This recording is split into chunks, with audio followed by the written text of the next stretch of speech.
செல்வன். பாகம் 1. புதுவெள்ளம். அத்தியாயம் 38. நந்தினியின் ஊடல்.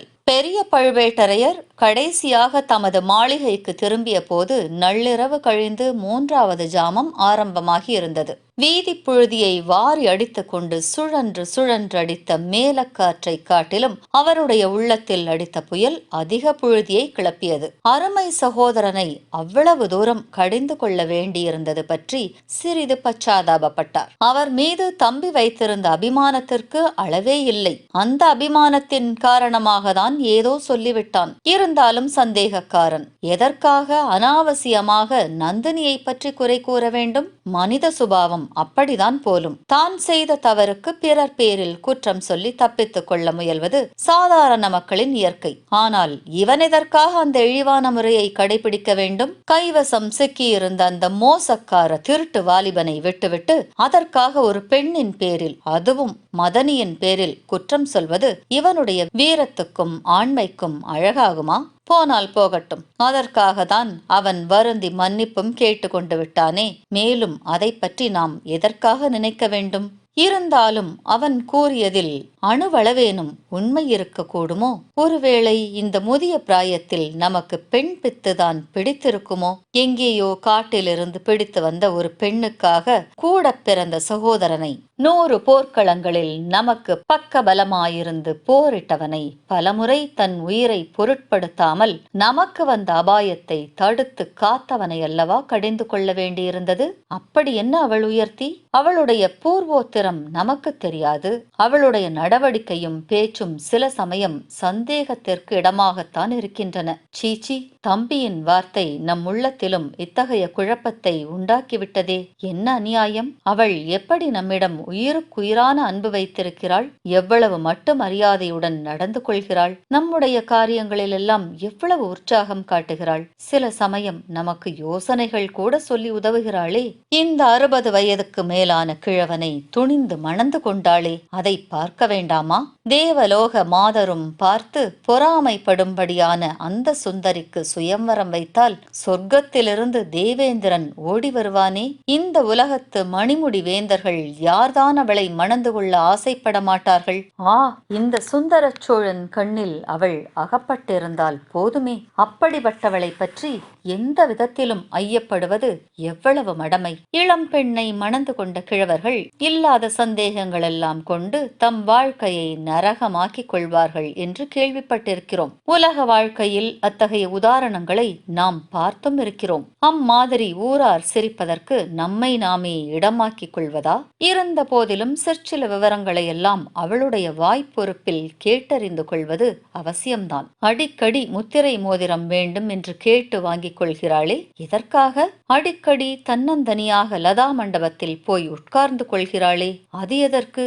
யாரோ ஒரு மந்திரவாதி அடிக்கடி அவளை பார்க்க வருகிறதாக கேள்விப்படுகிறோமே. அவளை ஒப்புக்கொண்டாளே, அது எதற்காக? மந்திரவாதியிடம் இவள் என்னத்தை கேட்டறிய போகிறாள்? மந்திரம் போட்டு இவள் யாரை வசப்படுத்த வேண்டும்? இதெல்லாம் இருக்க கல்யாணம் பண்ணியும் பிரம்மச்சாரி என்ற நிலையில் என்னை எத்தனை காலம் வைத்திருக்க போகிறாள்? ஏதோ விரதம் நோன்பு என்று சொல்கிறாளே தவிர என்ன விரதம் என்ன நோன்பு என்று விளங்கச் சொல்வது இல்லை. கதைகளிலே வரும் தந்திரக்கார பெண்கள் தட்டி கழிக்க கையாளும் முறையை போலத்தானே இருக்கிறது. அதற்கு இனிமேல் இடம் கொடுக்க கூடாது. இன்றிரவு அதை பற்றி கண்டிப்பாக பேசி தீர்த்துவிட வேண்டியதுதான். பழுவேட்டரையர் அவருடைய மாளிகை வாசலுக்கு வந்தபோது அரண்மனை பெண்டிரும் ஊழியர்களும் தாதியர்களும் காத்திருந்து வரவேற்றார்கள். ஆனால் அவருடைய கண்கள் சுற்றி சுழன்று பார்த்தும் அவர் பார்க்க விரும்பிய இளையராணியை மட்டும் காணவில்லை. விசாரித்ததில் இன்னும் லதா மண்டபத்தில் இருப்பதாக தெரிய வந்தது. அவர் மனதில் நள்ளிரவு ஆன பிறகும் அங்கு இவளுக்கு என்ன வேலை என்ற கேள்வியுடன் தம்மை அலட்சியம் செய்கிறாளோ என்ற ஐயமும் கோபமும் எழுந்தன. சிறிது ஆத்திரத்துடனே கொடிமண்டபத்தை நோக்கி சென்றார். அவர் கொடிமண்டப வாசலை அடைந்த போது நந்தினியும் அவளுடைய தோழியும் எதிரே வருவதை கண்டார். அப்படி வந்தவர்கள் இவரை கண்டதும் நின்று அவரை பார்க்காமல் தோட்டத்தில் குடிகொண்டிருந்த இருளை நோக்கத் தொடங்கினாள். தாதிப்பெண் சற்று அப்பாலே நின்றுவிட்டாள். பழுவேட்டரையர் நந்தினியின் அருகில் வந்த பின்னரும் அவள் அவரை திரும்பி பார்க்கவில்லை. நந்தினியை கடிந்து கொள்ளலாம் என்று எண்ணிக்கொண்டு வந்ததற்கு மாறாக அவளுடைய கோபத்தை இவர் தணிக்க முயல வேண்டியதாயிற்று. நந்தினி, என் கண்மணி, என்ன கோபம், ஏன் பாராமுகம் என்று கேட்டுக்கொண்டு தம் இரும்பையொத்த கையை அவளுடைய தோளின் மீது மிருதுவாக வைத்தார். நந்தினியோ மலரினும் மிருதுவான தன் கரமலரினால் அவருடைய வஜ்ராயுதத்தையொத்த கையை ஒரு தள்ளு தள்ளினாள். அம்மம்மா, மென்மைக்கும் மிருது தன்மைக்கும் இத்தனை பலமும் உண்டோ? என் உயிரே, உன் பட்டுக்கையினால் தொட்டு என்னை தள்ளினாயே, அதுவே என் பாக்கியம். திரிகோண மலையிலிருந்து விந்திய மலை வரையில் உள்ள வீராதி வீரர் யாரும் செய்ய முடியாத செயலை நீ செய்தாய். அது என் அதிர்ஷ்டம். என்றாலும் எதற்கு கோபம் என்று சொல்ல வேண்டாமா? உன் தேன்மதுர குரலை கேட்க என் காது தாபம் அடைந்து தவிக்கின்றதே என்று கெஞ்சினார் 1000 போர்க்களங்களில் வெற்றி கண்ட அந்த மகாவீரர். தாங்கள் என்னை பிரிந்து போய் எத்தனை நாள் ஆயிற்று? முழுமையாக 4 நாள் ஆகவில்லையா என்று சொன்ன நந்தினியின் குரலில் விம்மல் தொனித்தது. அது எத்தனையோ வாள்களையும் வேல்களையும் தாங்கி நின்றும் தளராத பழுவேட்டரையரின் நெஞ்சத்தை அனலில் இட்ட மெழுகை போல் உருக்கிவிட்டது. இதற்காகத்தானா இவ்வளவு கோபம்? 4 நாள் பிரிவை உன்னால் சகிக்க முடியவில்லையா? போர்க்களத்திற்கு போக நேர்ந்தால் என்ன செய்வாய்? மாதக்கணக்காக பிரிந்திருக்க நேரிடுமே என்றார். தாங்கள் போர்க்களத்திற்கு போனால் மாதக்கணக்கில் தங்களை நான் பிரிந்திருப்பேன் என்றா எண்ணினீர்கள்? அந்த எண்ணத்தை மாற்றிக்கொள்ளுங்கள். தங்களுடைய நிழலைப் போல தொடர்ந்து நானும் போர்க்களத்திற்கு வருவேன். அழகாயிருக்கிறது.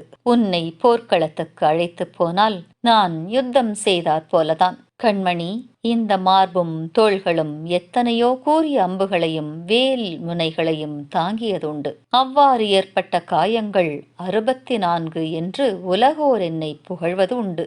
ஆனால் உன்னுடைய மிருதுவான மலர் மேனியில் ஒரு சிறு முள் தைத்துவிட்டால் என்னுடைய நெஞ்சு பிளந்து போய்விடும். எத்தனையோ வாள்களும் வேல்களும் என்னை தாக்கி சாதிக்க முடியாத காரியத்தை உன் காலில் தைக்கும் சிறிய முள் சாதித்துவிடும். உன்னை எப்படி யுத்தகளத்திற்கு அழைத்து போவேன்?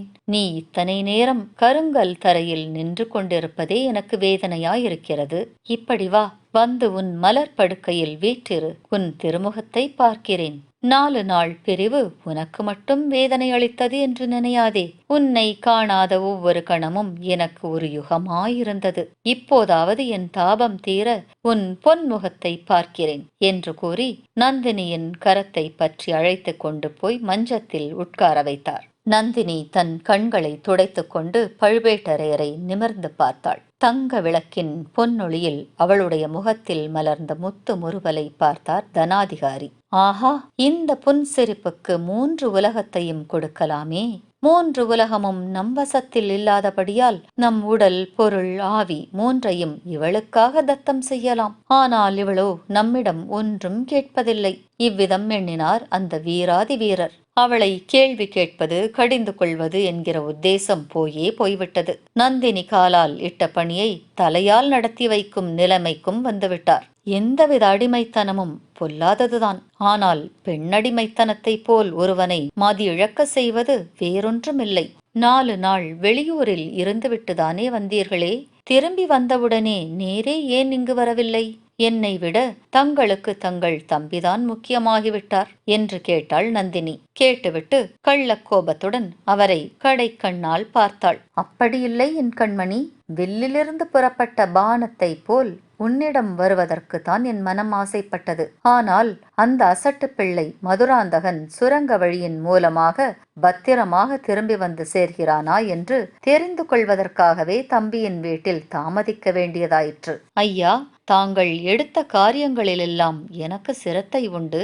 தங்கள் முயற்சி அனைத்தும் வெற்றி பெற வேண்டுமென்றுதான் நானும் ஆசைப்படுகிறேன். ஆனாலும் நான் ஏற வேண்டிய மூடு பல்லக்கில் ஒரு ஆண் பிள்ளையை தாங்கள் ஏற்றிக்கொண்டு போவதை நினைத்தால் எனக்கு கஷ்டமாயிருக்கிறது. நாடு நகரங்களில் உள்ள ஜனங்கள் எல்லோரும் தாங்கள் போகுமிடமெல்லாம் என்னையும் கூட அழைத்து போவதாக எண்ணுகிறார்கள். அது எனக்கு மட்டும் சந்தோஷம் அளிக்கிறது என்றா நினைக்கிறாய்? இல்லவே இல்லை. ஆனால் எடுத்த காரியம் பெரிய காரியம். அதை நிறைவேற்றுவதற்காக சகித்துக் கொண்டு செய்கிறேன். மேலும் இந்த யோசனை கூறியதே நீதானே என்பதை மறந்துவிட்டாயா? உன்னுடைய மூடு பல்லக்கில் மதுராந்தகனை அழைத்துப் போகும்படி நீதானே சொன்னாய். கோட்டையிலிருந்து போகும்போதும் வரும்போதும் அவனை தனியாக சுரங்க வழியில் அனுப்பும் யுக்தியையும் நீதானே கூறினாய். என்னுடைய கடமையைதான் நான் செய்தேன். கணவர் எடுத்திருக்கும் காரியத்திற்கு உதவி செய்வது மனைவியின் கடமையல்லவா? ஏதோ எனக்கு தெரிந்த யுக்தியை சொன்னேன். தங்களுக்கு அதனால் அது மட்டுமா செய்தாய்? இந்த மதுராந்தகன் உடம்பெல்லாம் விபூதியை பூசிக்கொண்டு ருத்ராட்ச மாலையை அணிந்து நமசிவாய ஜபம் செய்து கொண்டிருந்தான். கோவில் குளம் என்று சொல்லிக் கொண்டு அம்மாவுக்கு பிள்ளை நான் தான் என்பதை நிரூபித்துக் கொண்டிருந்தான். அரசாள்வதில் ஆசை உண்டாக்க நாங்கள் எவ்வளவோ முயன்றும் முடியவில்லை. 2 தடவை நீ அவனுடன் பேசினாய். உடனே மாறிவிட்டான். இப்போது அவனுக்கு உள்ள ராஜ்ய ஆசையை சொல்லி முடியாது. தற்போது அவனுடைய மனோராஜ்யம் இலங்கையிலிருந்து இமயமலை வரையில் பரவியிருக்கிறது. பூமியிலிருந்து ஆகாசம் வரையிலும் வியாபித்திருக்கிறது. நம்மை காட்டிலும் அவனுக்கு அவசரம் தாங்கவில்லை. சோழ சிம்மாசனத்தில் ஏற துடித்துக் கொண்டிருக்கிறான். நந்தினி, அந்த பிள்ளை விஷயத்தில் நீ என்ன மாய மந்திரம் செய்தாயோ தெரியவில்லை. ஆமாம், நீதான் இப்படிப்பட்ட மாய மந்திரக்காரியாயிருக்கிறாயே. வேறு மந்திரவாதியை நீ ஏன் அழைக்கிறாய்? அதை பற்றி ஜனங்கள் அனாவசியமாக அரசே, அதை பற்றி அனாவசியமாக யாரேனும் பேசினால் அப்படிப்பட்ட துஷ்டர்களின் நாக்கை துண்டித்து புத்தி கற்பிப்பது தங்கள் பொறுப்பு. மந்திரவாதியை நான் ஏன் அழைக்கிறேன் என்பதை முன்னமே சொல்லியிருக்கிறேன். தாங்கள் மறந்திருந்தால் இன்னொரு தடவையும் சொல்லுகிறேன். பழையாறையில் உள்ள அந்த பெண் பாம்பின் விஷத்தை இறக்கத்தான். நீங்கள் ஆண்மை உள்ள புருஷர்கள். யுத்த களத்தில் நேருக்கு நேர் நின்று ஆண்களோடு போரிடுவீர்கள். கேவலம் பெண் பிள்ளைகள் என்று அலட்சியம் செய்வீர்கள். பெண் பிள்ளைகளுடன் போர் செய்வது உங்களுக்கு அவமானம். ஆனால் 100 ஆண் பிள்ளைகளை காட்டிலும் ஒரு பெண் பிள்ளை அதிகமான தீங்கு செய்து விடுவாள். பாம்பின் கால் பாம்பறியும். அந்த குந்தவையின் வஞ்சனை எல்லாம் உங்களுக்கு தெரியாது, எனக்கு தெரியும். தங்களையும் என்னையும் சேர்த்து அவள் அவமானப்படுத்தியதை தாங்கள் மறந்திருக்கலாம். நான் மறக்க முடியாது. 100 பெண்களுக்கு மத்தியில் என்னை பார்த்து, அந்த கிழவனுக்குத்தான் சாகப் போகிற சமயத்தில் பெண்மோகம் பிடித்து புத்தி கெட்டு போய்விட்டது. உன் அறிவு எங்கேயடி போயிற்று? அந்த கிழவனை போய் ஏன் மணந்து கொண்டாய் என்று கேட்டாளே, அதை நான் மறக்க முடியுமா? தேவலோக மோகினியைப் போல் ஜொலிக்கிறாயே. எந்த ராஜகுமாரனும் உன்னை விரும்பி மாலையிட்டு பட்ட மகிழ்ச்சியாக வைத்திருப்பானே. போயும் போயும் அந்த கிழ எருமை மாட்டை போய் கல்யாணம் செய்து கொண்டாயே என்று அவள் என்னை கேட்டதை மறக்க முடியுமா? இந்த உடம்பில் உயிருள்ள வரையில் மறக்க முடியாது என்று கூறி நந்தினி விம்மி அழத் தொடங்கினாள். அவளுடைய கண்களில் பொங்கிய கண்ணீர் தாரை தாரையாக கன்னங்களின் வழியாக பெருகி அவளது மார்பகத்தை நனைத்தது. பெரிய பழுவேட்டரையரின் நிலை என்ன காண்போம்.